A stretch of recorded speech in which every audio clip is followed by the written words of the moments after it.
Allahumma subhanaka la ilma lana illa ma 'allamtana wa 'allimna ma yanfa'una wa zidna ilman. Rabbana atina hasanah wa qina adzaban hasanah wa qina adzabannar. Jam 9 saya memastikan temukannya, Bu, hari ini ngaji enggak? Baru ada konfirmasi ngaji Ustaz. Kita juga tunggu dari agak siang. Maka jam 9 saya langsung siap-siap. Alhamdulillah bisa berjumpa kembali, melanjutkan ya kita. Mudah-mudahan ini menjadi hujah amal soleh kita di hadapan Allah Subhanahu wa taala dan menjadi bekal keilmuan kita dalam menjalankan ajaran agama kita, serta mudah-mudahan menjadi wasilah keberkahan kita semua. Amin. Kita melanjutkan kajian Bulughul Maram, yaitu hadis ke-64, masih tentang pembatal wudu, yaitu merincikan dan mendetailkan apa saja yang menjadi pembatal wudu. Hadis nomor 64. Wa an Aisyah radhiyallahu anha anna Nabiy sallallahu alaihi wasallam qabbala ba'da nisaihi thumma kharaja ila shalah wa lam yatawadda. Akhrajahu Ahmad wa dha'afahu al-Bukhari. Ibunda al-Mukminin Aisyah radhiyallahu anha meriwayatkan bahwasanya Nabi sallallahu alaihi wasallam qabbala, sering mencium istri beliau lalu menuju masjid untuk sholat dan tidak berwudu lagi. Hadis ini diriwayatkan oleh Ahmad dan didhaifkan oleh Bukhari.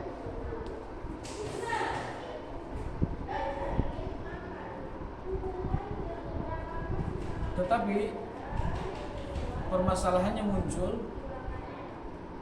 karena ada ayat yang seolah-olah bertolak belakang dengan hadis ini, yaitu surat Al-Maidah ayat 6.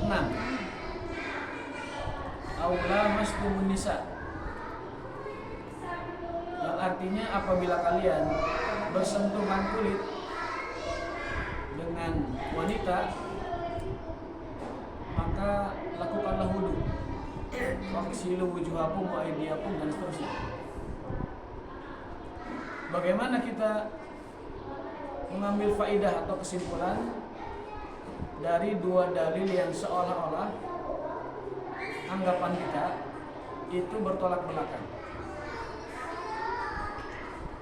Al-Quran menyebutkan bahwa orang yang bersentuhan kulit dengan perempuan harus berwudu, sementara prakteknya apotek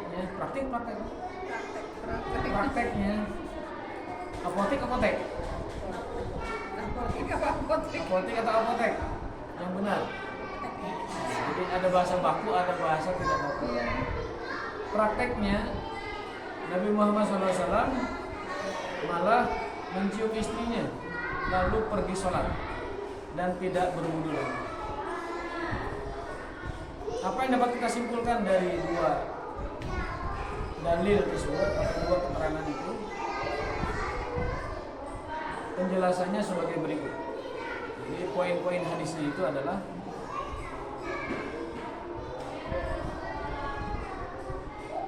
bahwasanya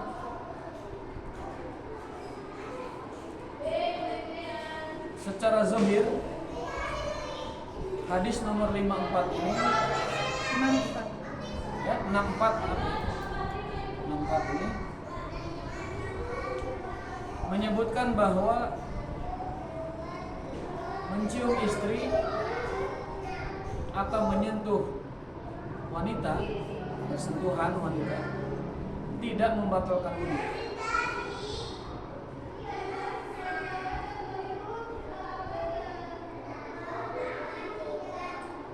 Sementara dalam ayat Al-Quran, bersentuhan kulit dengan wanita membatalkan wudu. Itu poin 1 biar tahu penjelasannya.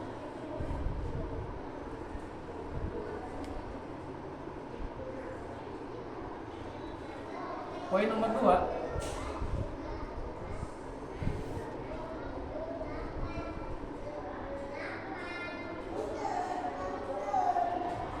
2, yang dimaksud dengan mencium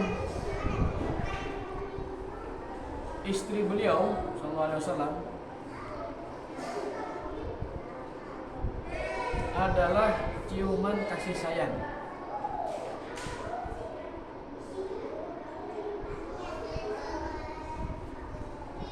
Dan bukan ciuman syahwat.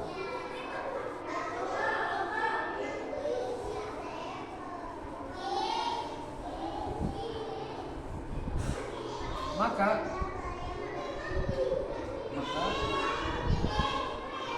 hukum bersentuhan kulit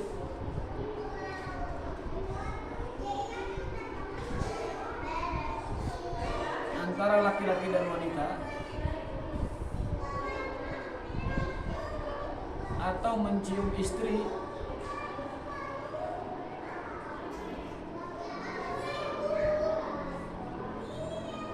tidak membatalkan wudu jika motivasinya bukan syahwat.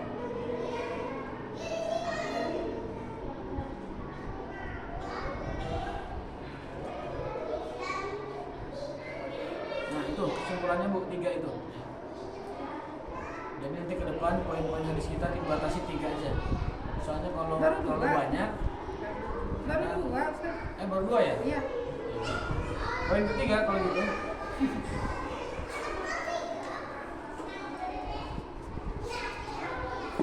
Di dalam pendapat mazhab,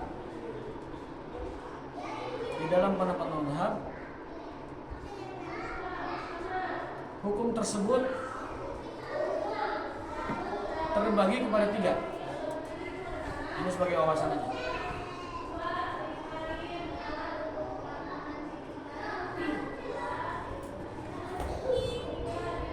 Poin A dari nomor 3 ini, poin A-nya adalah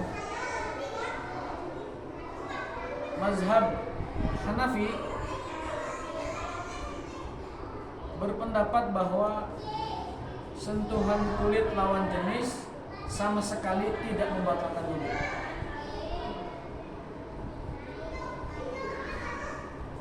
Sentuhan kulit lawan jenis sama sekali tidak membatalkan wudu. Mutlak. Maksudnya mutlak itu apa, Bu? Tanpa pengecualian. Mau suami istri, mau muhrim atau bukan muhrim, mau dengan syahwat atau tidak dengan syahwat, mau menyentuh biasa atau menyentuh keseluruhan, ya, selain jima tentunya, itu tidak membatalkan wudu.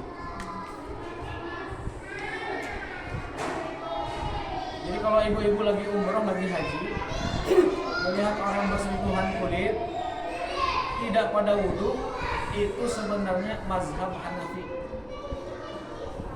Mazhab kita juga Ustaz di sana mah Pipiluan akhirnya mah. susah. Soalnya kalau wudu terus jauh. Walaupun kita Syafi'i, tapi pada akhirnya di tanah suci kita Hanafi. Jadi jangan terlalu fanatik kepada mazhab. Karena tawaf aja kita pegangan ke suami. Poin B, mazhab Maliki berpendapat sentuhan kulit lawan jenis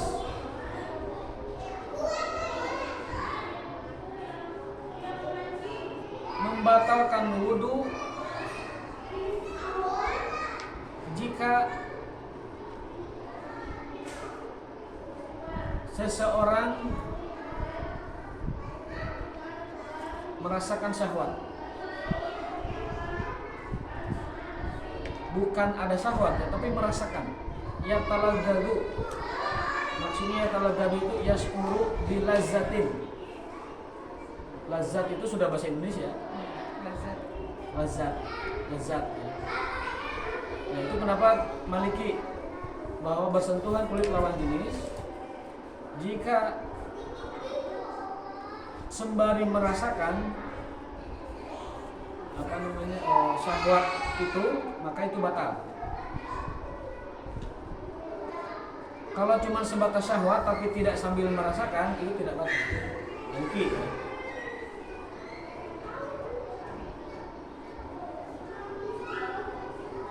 C. Mazhab Syafi'i berpendapat sentuhan kulit lawan jenis mutlak batal. Mutlak batal.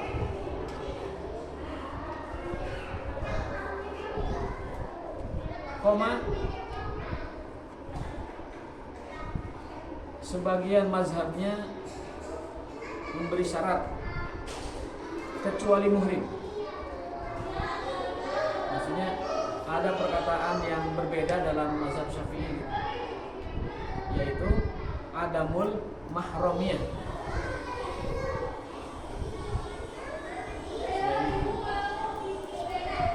Jadi kalau kita simpulkan tiga pendapat ini, Hanafi berpendapat tidak batal secara mutlak, Syafi'i berpendapat batal secara mutlak, ada pendapat minornya sedikit yang mengatakan itu peningkatan umum.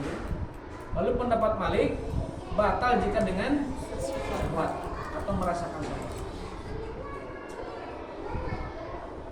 Poin D, pendapat Hambali, mazhab Hambali selaras dengan mazhab Hanafi, Maliki. Kita bahas 4 mazhab sekaligus supaya ada pemahaman. Mazhab Hambali selaras dengan pendapat mazhab Maliki, batal jika beserta syahwat. Beda sedikit aja. Kalau Maliki itu syahwatnya dirasakan, kalau Hambali sekedar ada syahwat aja itu membatalkan.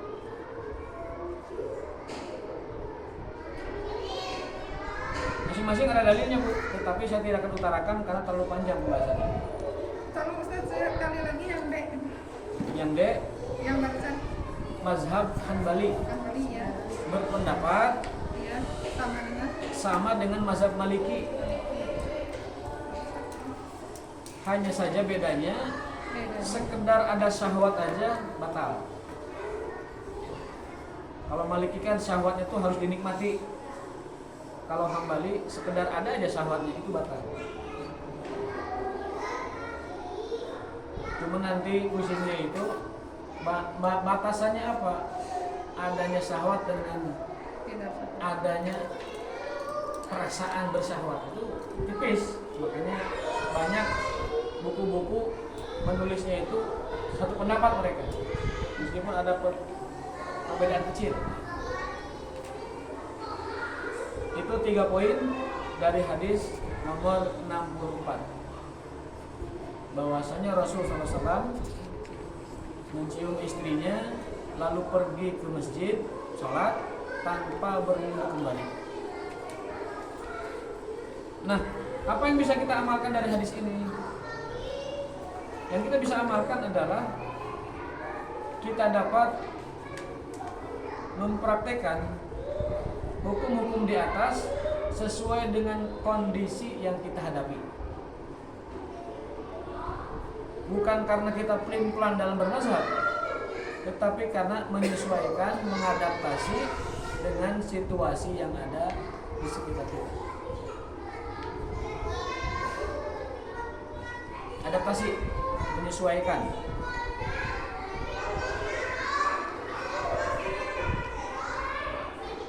Dengan prinsip ad-dinu yusrun, bahwa agama itu hakikatnya adalah kemudahan. Dengan prinsip ad-dinu yusrun, agama itu prinsipnya kemudahan. berdasarkan ayat Quran, yuridullahu bikumul yusra wa la yuridu bikumul usra. Allah menghendaki, menginginkan kemudahan bagi kalian, dan Allah tidak menginginkan kesulitan atau kesukaran bagi kalian. Jadi kalau ibu-ibu lagi haji ya nggak apa-apa menggunakan pendapatnya Hanafi. Tapi kalau ibu-ibu lagi di rumah menggunakan mazhab Syafi'i, mazhab kita.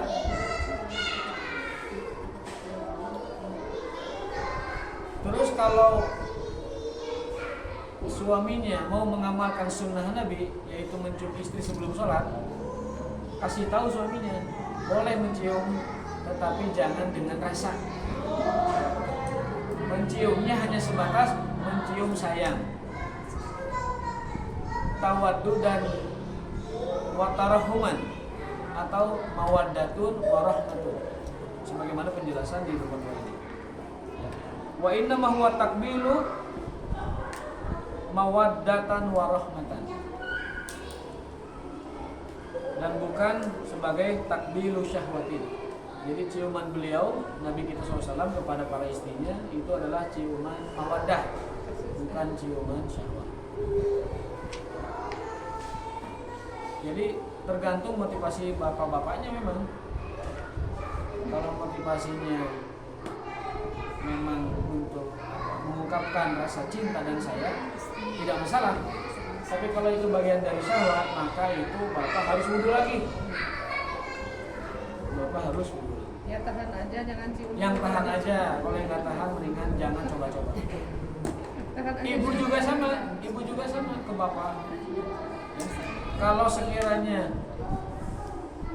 bersentuhan dengan bapak itu aman, tidak sampai menimbulkan syahwat, maka silahkan dilakukan ketika setelah wudhu ya.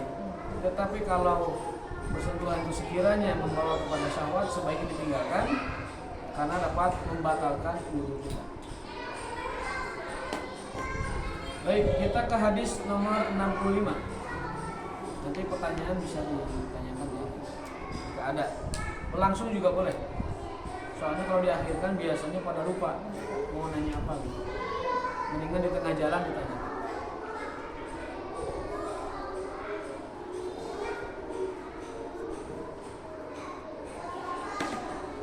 Pembatal berikutnya itu masalah buang angin.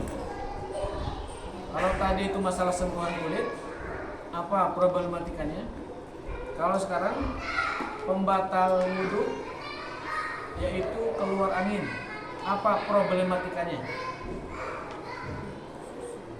Wa an Abi Hurairah radhiyallahu anhu qala Rasulullah sallallahu alaihi wasallam, idza wajada ahadukum fi batnihi syai'an fa ashkala alaihi akhraja minhu syai'un am la fala yakhrujanna minal masjid hatta yasma'a sautan aw yajida rihan. Akhrajahu Muslim.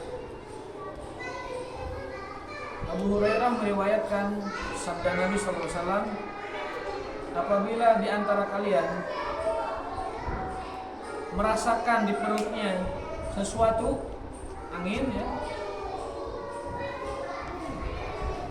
apakah keluar atau tidak angin tersebut, maka janganlah seseorang membatalkan sholatnya sampai benar-benar mendengar suaranya tersebut atau mencium baunya. Ya. Kalau kita merasa perut kita penuh angin atau merasakan angin yang menumpuk, lalu kita ragu apakah keluar angin atau tidak, maka kata Nabi jangan batalin sholatnya sampai yakin mendengarkan suara angin itu atau mencium bau suara itu, bau angin itu. Agama Islam di dalam syariatnya selalu menekankan keyakinan. Agama Islam senantiasa berpijak kepada keyakinan sampai muncul kaidah al-yaqinu la yazulu bisyaki, bahwa keyakinan itu tidak bisa digugurkan dengan keraguan. bahwa yakin itu tidak boleh dikalahkan oleh keraguan. Ini kaidah besarnya. Keyakinan tidak boleh dikalahkan oleh keraguan. Jika sudah yakin muncul ragu, maka kita harus berpijak pada keyakinan sebelumnya. Jadi kalau asalnya yakin kemudian ragu, maka pegang yang yakin itu yang pertama. Kalau awalnya yakin ragu, awalnya yakin ragu maksudnya, lalu muncul keyakinan, maka pegang yang pertama. Kaidahnya adalah dalam berhukum itu kita berpijak kepada keadaan sebelumnya sampai ada keyakinan berikutnya yang dapat menggugurkan keyakinan sebelumnya. Jadi kalau ada keyakinan yang sudah yakin muncul keraguan, maka keyakinan ini yang harus dipijak, yang harus diamalkan. Keraguannya dihilangkan. Meskipun kita was-was, meskipun kita merasa ini mengganggu, tapi lagi-lagi ajaran Islam menyuruh kita untuk berpijak pada keyakinan. Meskipun bisa jadi yang fakta sebenarnya yang ragu ini bisa jadi, tetapi dalam mengambil hukum keyakinan pasti ini yang dipegang sampai ada keyakinan berikutnya yang mengalahkan keyakinan yang pertama. Kalau keyakinan pertama yakin bahwa kita belum wudu, lalu muncul keraguan bahwa sudah wudu, maka yang dipegang adalah keyakinan belum wudu.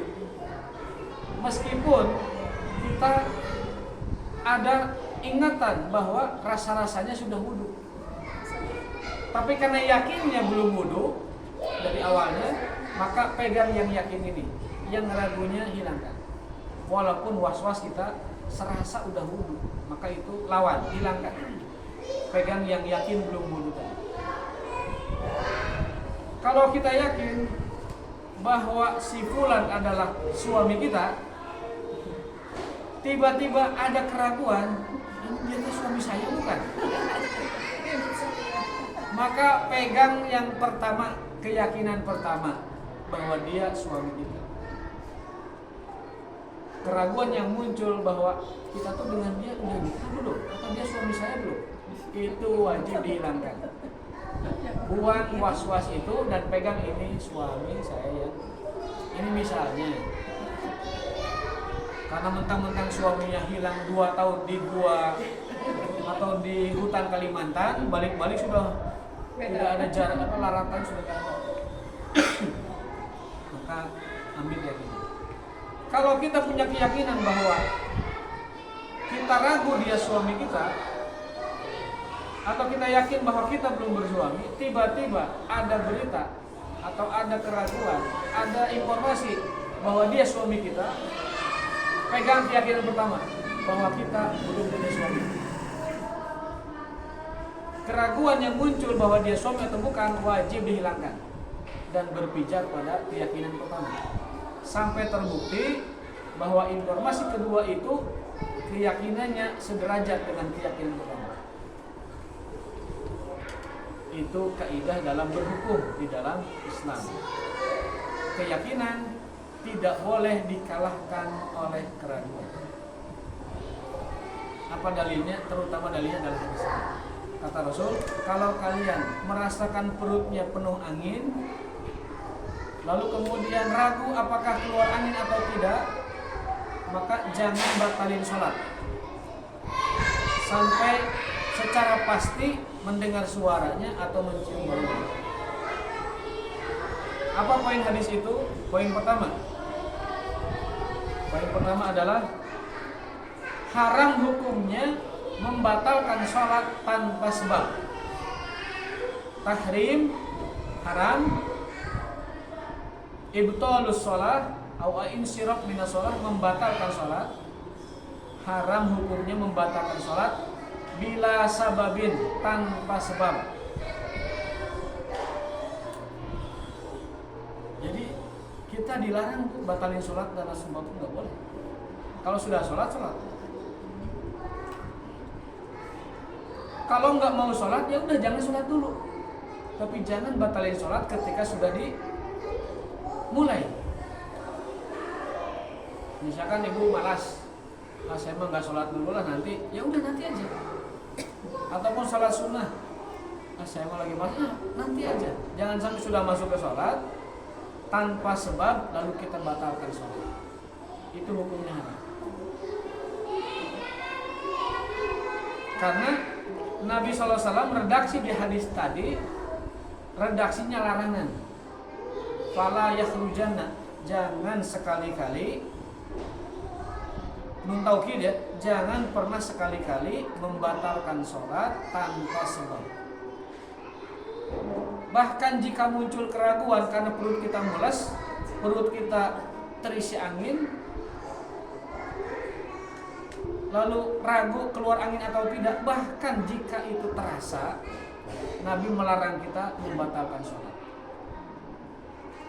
Walaupun alasannya kehati-hatian, walaupun alasannya khawatir, walaupun alasannya was-was, tidak bisa. Nabi melarang kita membatalkan sholat tanpa sebab. Maka jika kita merasakan keluar angin atau perut kita penuh dengan angin dan lain sebagainya, jangan batalkan sholat sampai secara pasti kita mendengar suaranya atau mencium baunya. Jadi jangan mudah batalin sholat, nggak boleh. Jangan mudah batalin sholat. Karena sholat itu adalah munajat kita dengan Allah, jangan dibatalkan sesuka kita. Walaupun sholat sunnah, apalagi sholat wajib. Jadi kalau sudah masuk sholat, ya udah tuntaskan. Jangan dibatalkan apapun alasannya, kecuali atas dasar keyakinan kita melakukan sesuatu yang membatalkan sholat kita.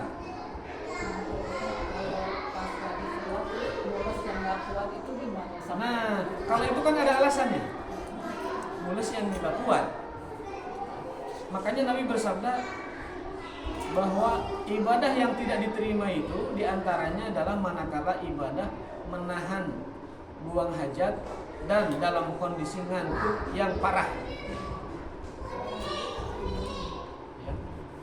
Jadi ibadah yang dibarengi dengan menahan kantuk yang sangat atau menahan buang hajat yang sangat, itu ibadah terlarang. Ibu sudah mules nih, mau buang angin atau buang air atau ngantuk berat. Itu Nabi mengatakan tidak boleh seseorang beribadah fi dab'il akhbasain, dengan menahan dua hal yang khubus. Yang khubus itu yang kotor. Kotor pertama adalah buang hajat, kotor kedua adalah sifat ngantuk. Maka jangan pernah sholat, jangan pernah baca Quran, jangan pernah zikir saat mengantuk berat atau saat menahan hajat. Maaf, Ya. kalau sekarang kan musim paket ya. Musim paket. Musim paket. Untuk assalamualaikum paket. Nah gitunya, kami nembe serokaan, kami ngantuk semuanya ke opat, kami teuing. Tah, apa tak akhir ke sawiya? Tidak boleh. Tidak boleh. Tidak boleh membatalkan sholat hanya karena tukang paket Nah datang. gitu, gitu Bu. Ibu harus beli papan pengumuman banyak di doedor, apa? Di borba sedang sholat. Tempelkan di kunci di gagang pintu ketika ibu sholat. Khawatir ada tamu atau ada memang paket datang sedang sholat. Atau sepakati di awal ke memang paket bahwa jika saya tidak ada atau tidak menyambut keluar, simpan paket di kursi atau lemparkan ke meja atau lain sebagainya. Tidak ada alasan, dan Nabi melarang seseorang membatalkan sholatnya tanpa sebab.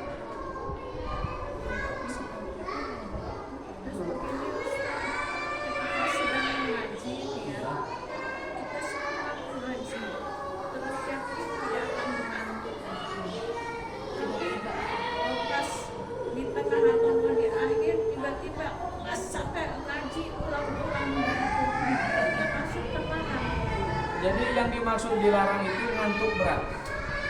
Kalau mata sudah mengantuk, dolerkeun, Diakhiri dulu ngajinya. tidurkan, stop dulu ngajinya. Saya Apa kata Nabi SAW? La'allahu yasubbu rabbahu. Kata Nabi, saya khawatir orang tersebut malah mencaci Tuhannya, bacanya dari bahkan mencaci dirinya. Harusnya Bismillahirrahmanirrahim, pabelit yang ta'awud. Jadi bukan ar-rahim tapi ar-rajim. belakangnya rajin. Padahal ar-rajim dengan ar-rahim Panjang banget. langit bumi jauhnya. Ar-rahim yang maha pemurah, pengasih, ar-rajim yang sangat terkutuk. Nah begitu. Maka Nabi mengingatkan, kalau kalian nahan hajat, kalau kalian nahan ngantuk berat, mun bahasa Sunda namun semua balik sarekeun. Karena saya khawatir kalian malah menghina, ya subut, mencaci Tuhan kalian, mencaci diri kalian sendiri. Harusnya membaca zikir-zikir yang baik, malah dia mencaci dirinya. Goblok namanya, head goblok. Mencaci dirinya, ngagoblokeun manehna. Atau bangsa anak muda sekarang munjar nganjing dirinya. Padahal lagi ngaji. Jangan lagu gitu. Jadi itu yang Nabi khawatirkan. Makanya tidak boleh dalam keadaan ngantuk berat atau dalam keadaan mau buang hajat ditahan. Tidak ada salahnya sama sekali mengakhirkan sholat atau tidak ikut berjamaah atau tidak sholat tepat waktu manakala rasa buang hajat datang atau ngantuk berat yang sangat itu datang. Tidurkan dulu. Barang sebentar, 10 menit, 15 menit ngalenyap, itu ngantuk hilang. Tapi kalau lagi pengajian ngantuk-ngantuk ini, saya yakin itu bukan ngantuk berat. Etama judul nanti ya kurang antusias gitu. Kalau antusias mana? Seperti bapak-bapak saat khutbah Jumat itu katanya tidur yang paling nikmat berkualitas itu justru saat khutbah Jumat. Walaupun cuma 10 menit itu ngantuknya itu nikmat sekali. Karena mungkin suasana rohani yang ada, suasana masjid yang ada sehingga Asal di PPN itu bagus. asal di kamu khotibna teu gogorowokan mah ya. Jadi jangan menahan. Poin pertama, haram hukumnya membatalkan sholat tanpa Sebab Poin kedua, keyakinan tidak boleh dikalahkan oleh keraguan.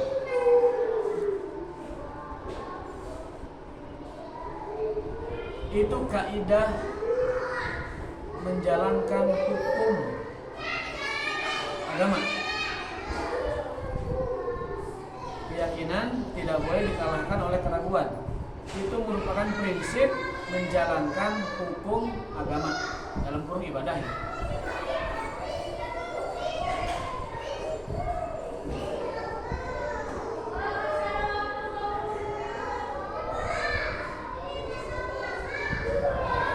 Poin ketiga, keraguan yang muncul setelah keyakinan itu berpotensi menyebabkan pelakunya jatuh kepada sikap was-was, potensi was-was.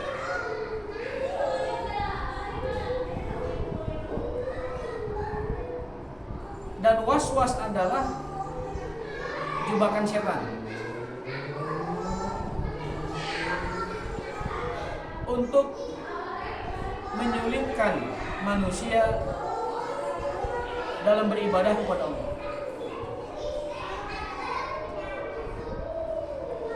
Was-was itu jebakan setan untuk menyulitkan manusia dari beribadah kepada Allah.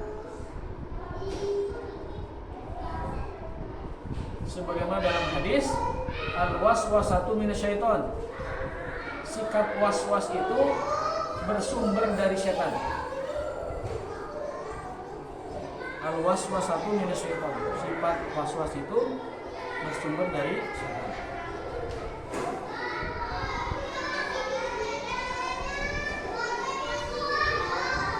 Ibu pernah ketika wudhu, atau mungkin bapak-bapak juga, sayangnya sih tidak ada bapak-bapak, tiba-tiba saat wudhu ada was-was, perasaan air pipis itu keluar lagi, atau bahkan ketika sujud perasaan keluar angin. Maka was-was itu harus diperangi, harus dilawan, tidak boleh diperturutkan. Sekali lagi, was-was itu bersumber dari setan, jebakan dia untuk menyulitkan manusia dari ibadah, yang harus dilawan dengan keyakinan, yang harus dilawan dengan meyakinkan diri.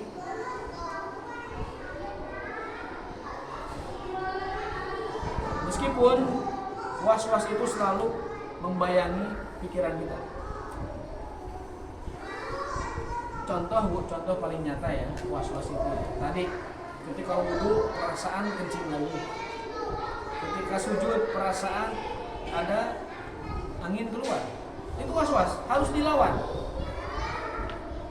Makanya Nabi melawannya itu dengan kepastian. Sampai kau pasti mendengar suaranya, sampai kau pasti mencium baunya.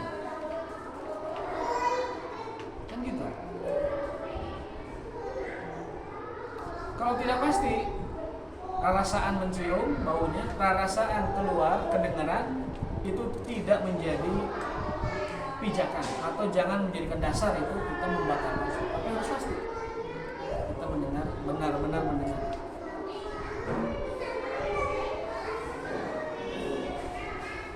Contoh was-was berikutnya, dulu saya punya murid, dia melakukan ibadah sholat asar sampai maghrib. Jadi dia asar dari 3:30 sampai maghrib masih asar, ngulang-ngulang terus. Karena was-was, saya panggil ke kantor, kan itu masih saya.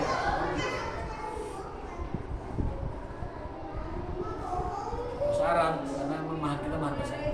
Kenapa kamu dari asar nggak masuk kelas? Kita ada kuliah sore kan, ada belajar sore. Jawaban dia mencengangkan. Pak, saya dari asar nggak selesai sampai maghrib saya masih asar. Lalu kenapa? Saya merasa bacaan Fatihah saya tidak sah dan belum sah. Maka saya ulang-ulang. Selesai sholat asar lagi terus sampai 2,5 jam sholat asarnya. Karena was-was bacaan Fatihahnya tidak sah-sah. Saya kasih tahu dia bahwa yang menimpa antum itu adalah was-was, dan was-was itu pekerjaan setan. Sikap kita sebagai muslim dan juga thalibul ilmi wajib melawan was-was itu. Antum harus meyakinkan pada diri antum bahwa itu was-was asalnya setan, dan berlindunglah kepada Allah dari penyakit was-was. Kalau sudah melakukan ibadah, bismillah, Allah terima amal saya, insya Allah. Yakin, udah beres. Kalau sudah wudhu, ya sudah wudhu, jangan lagi menyisakan ruang was-was. Kalau sudah sholat, sudah. Kalau sudah Fatihah, sudah. Perkara nanti ada perbaikan bacaan, nanti judulnya di pelajaran tahsin, nanti judulnya di pelajaran tajwid, bukan dengan cara meragukan sholat kita lalu kita sholat terus-terusan dari asar sampai maghrib. Bahaya was-was itu. Kadang-kadang bapak-bapak kali-kali sampai jemaah selesai dia masih takbir. Ada yang was-was ketika salam, as, yang nakal, assalamualaikum, itu langsung aja udah. Pengennya tuh kepalanya tuh, assalamualaikum. Ada yang was-was sholat jamaah qashar, ada. Merasa qashar itu tidak sah, merasa jamaah itu tidak sah. Padahal Nabi SAW disebutkan dalam kitab Zadul Ma'ad, beliau tidak pernah dalam perjalanannya sholat sempurna. Sholat sempurna maksudnya sholat 4 rakaat. Selalu dikosong. Dan selalu dikosong. Dalam riwayat Zadul Ma'ad, Aisyah meriwayatkan bahwa adalah Rasul SAW di setiap perjalanannya pasti jamak dan pasti kosong.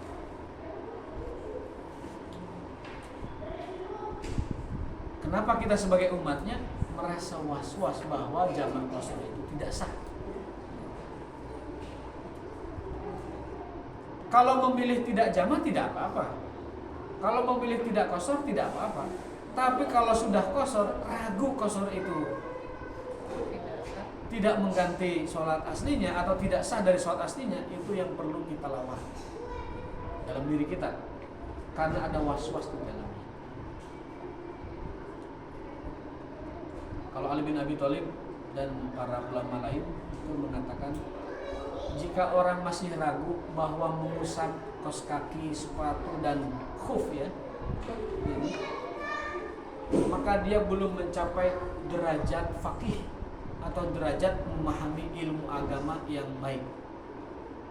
Kalau ada orang merasa ragu bahwa mengusap khuf, sepatu atau kaos kaki itu sah dalam berwudu, bagi musafir 3 hari jatahnya, bagi yang mukim 1 hari 1 malam, kata para ulama, dia belum mencapai derajat memahami agama, ilmu agama yang sebenarnya, yang baik. Belum belajar agama yang baik, belum belajar secara baik dalam memahami agama. Karena apa? Karena masih menyisakan ruang was-was dalam diri.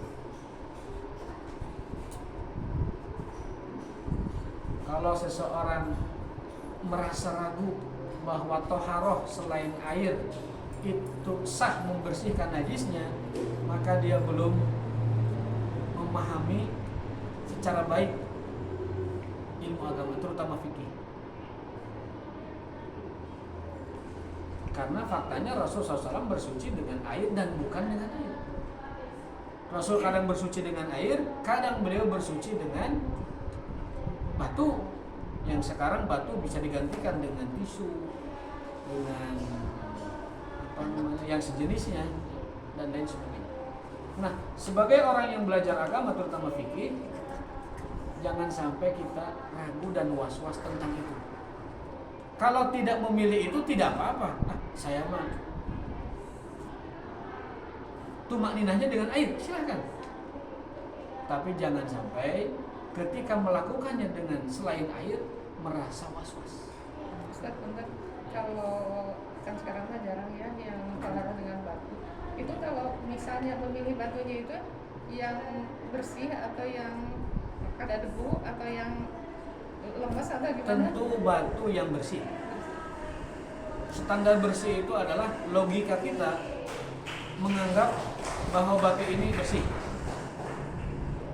Jadi kalau kita menemu batu di jalan, sebetulnya ini bersih, nah itu udah bersih.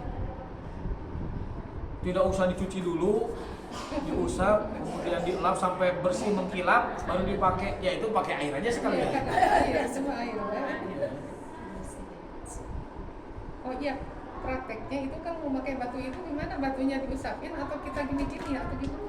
Batunya itu diusapkan. Dan batunya itu tiga batu. 3 batunya itu ada 2 pemahaman. Bisa 1 batu 3 bagian, bisa 3 batu 3-3-nya. Kalau kita analogikan ke tisu, itu bisa 3 tisu, bisa 3 helai, bisa satu tisu dibagi 3 bagian. Jika ibu qadarullah sedang safar, kemudian di toilet umum, lalu merasa tidak nyaman dengan toilet umum menggunakan tisu, maka ibu bisa melakukan 3 helai tisu atau 1 tisu dibuat 3 bagian. Sama ya? Dipotong bisa, diarahkan bagian mana yang sudah kena najis, mana yang tidak juga bisa. Yang sudah dipakai, Mana yang sudah, mana yang belum, itu bisa. Yang perlu kita mantapkan itu adalah jangan sampai ada was-was dalam melaksanakan ibadah tersebut. Kalau memilih beda silahkan, tapi kalau sudah memilih lalu diwaswaskan, nah itu yang bermasalah. Ibu mau jama qashar silahkan, mau sholat ikmal silahkan, sempurna silahkan. Tapi jangan sampai sudah jama qashar lalu menganggap was-was dan merasa ini bukan sholat yang seharusnya, atau ini bukan sholat yang dari Nabi, itu salah. Atau merasa tidak sah, merasa tidak cukup, itu yang masalah. Seperti wudu dengan tayamum, saat tidak bisa menggunakan air atau saat tidak ada air lalu tayamum, setelah itu kita meragukan sepertinya tayamum ini tidak bisa menggantikan wudu, itu yang bermasalah. Jadi was-was itu harus kita lawan dengan keyakinan. Kalau memilih beda, memilih opsi dipersilahkan, tetapi kalau meragukan dengan was-was itu yang bermasalah. Makanya kata para ulama, kalau ada orang merasa tidak yakin bahwa mengusap sepatu itu cukup untuk menggantikan wudu saat berwudu bagian kakinya, maka dia belum mencapai derajat ahli fikih yang sebenarnya, atau belum mencapai derajat fikih yang baik. Dan itu kalau mengusap itu bagian atasnya aja atau bagian atasnya aja? Bagian atasnya aja. Loh, kok nggak masuk akal? Begitulah aturan. Kata Ali bin Abi Thalib, laulal dinu bil aqli, andaikan agama itu pakai logika, maka yang diusap khuf itu bawahnya. Laulad din bil aqli, andaikan agama ini pakai akal, niscaya yang diusap itu bagian bawahnya. Tapi kok yang diusap bagian atasnya? Ini menunjukkan bahwa agama itu prinsip dasarnya itu adalah kepatuhan dan ketaatan. Adapun yang masuk akal, alhamdulillah. Yang belum masuk akal, kita cari kembali apa hikmah di balik itu. Apa hasil sekali, Ustaz? Ya? Diusapnya sekali aja gitu. Diusapnya sekali, tapi afdhalnya 3 kali. Afdhalnya 3 kali. Bagi yang mukim, sehari semalam jatahnya. Bagi yang tidak mukim, musafir, 3 hari 3 malam. Lil mukimi lailatun wa yaum, walil musafir salasata ayyam. Untuk yang musafir 3 hari, untuk yang di rumah 1 hari semalam.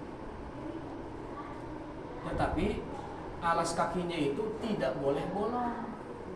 Kaos kakinya tidak boleh ada celah, tidak boleh ada bolong. Sepatunya juga sama, kalau bolong batal. Bukan batal wudunya, batal menggunakan khufnya.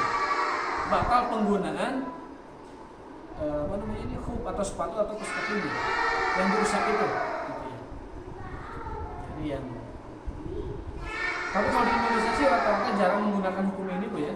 Karena kita nyari sepanjang tahun tidak pakai kaos kaki secara permanen.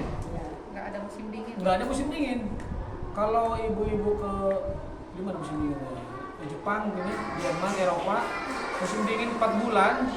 Kalau ibu mengandalkan wudu normal, nggak tahu.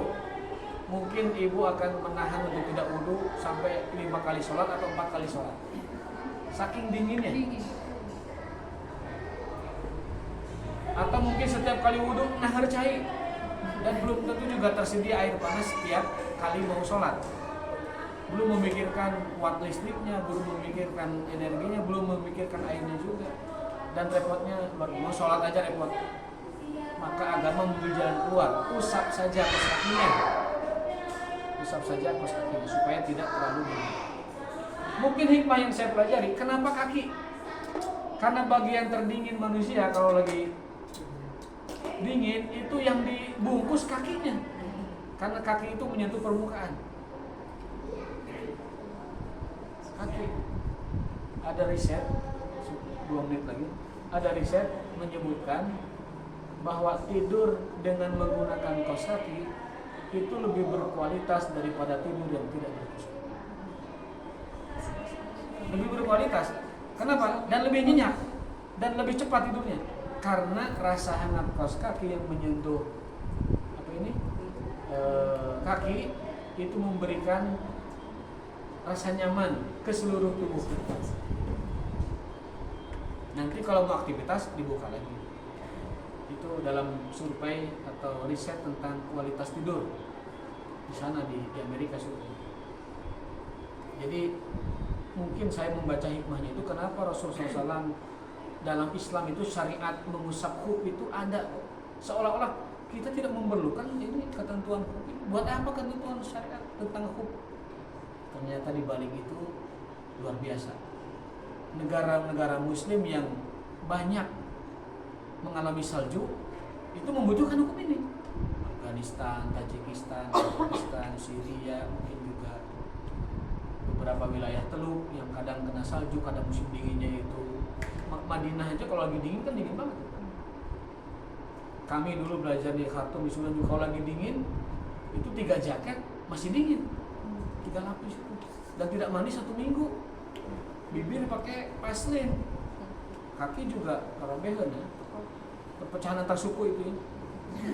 Robehan itu perpecahan antar suku itu pakai Vaseline. Nah, ternyata syariat khuf itu bagi negara-negara Muslim yang mengalami itu sangat diperlukan. Itu hikmah syariat kita mengatur. Poinnya adalah nomor berapa itu Bu? Pak Ustaz, kalau kita lagi misalnya lagi ke mall, terus wudhu di wastafel gitu boleh nggak? Wudhu di wastafel boleh. Kalau kepalanya cuma diusap, Kamu kepalanya diusap aja. usap di atas dulu. Diusap. Terus kakinya ya itu, Diusap. mirip tadi usap. Terus kakinya kan diusap tadi. Ini praktis. Ya. Ya abdolnya sih mencari apa musola yang tempat duduknya terpisah ya. Tapi kadang-kadang kan tidak semua mall menyediakan itu. Jadi apa namanya situasi. Tapi pada dasarnya boleh dengan cara seperti itu. Baik, jika tidak ada pertanyaan terakhir kita cukupkan musola. Mungkin ada yang mau siap-siap ngabuburit atau bikin apa namanya bikin kolak ya. Siapkan buka puasa. Jadi untuk sementara Kamis dulu Bu ya. Kamis dulu. Supaya lebih kondusif. Walaupun bersautan dengan suara anak, lama-lama kita akan fokus dengan sendirinya. Iya. Walaupun anak-anak juga. Mungkin kalau kemarau lagi bisa sore lagi. Kalau kemarin bisa. Mudah-mudahan kemarinnya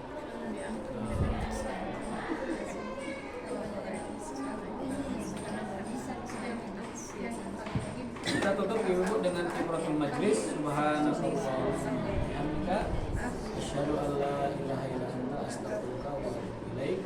Assalamualaikum warahmatullahi wabarakatuh. Kalau saya enak jam segini karena nanti jam 1 ke Pondok Quran. Ada acara lagi ya Bu ya? Iya di Pondok Quran ibu-ibu Citamiang. Jam berapa? Hah? Jam berapa di Jam 1 jam 1? ibu-ibu Citamiang yang ini. Pondok Quran? Iya. Al-Quran sama ini aja simakan Al-Quran. Kaji ya. Belajar tasbih. Makanya Ibu atau non? Belajar sampai terus. Selasa kajian Ustaz. Kalau Selasa kajian Ustaz tafsir. Tafsir. 6 sekarang. 7 terakhir. Jam itu mah jam 8.30 atau kalau ada kajian di sini di jam 8. Oh itu kan jam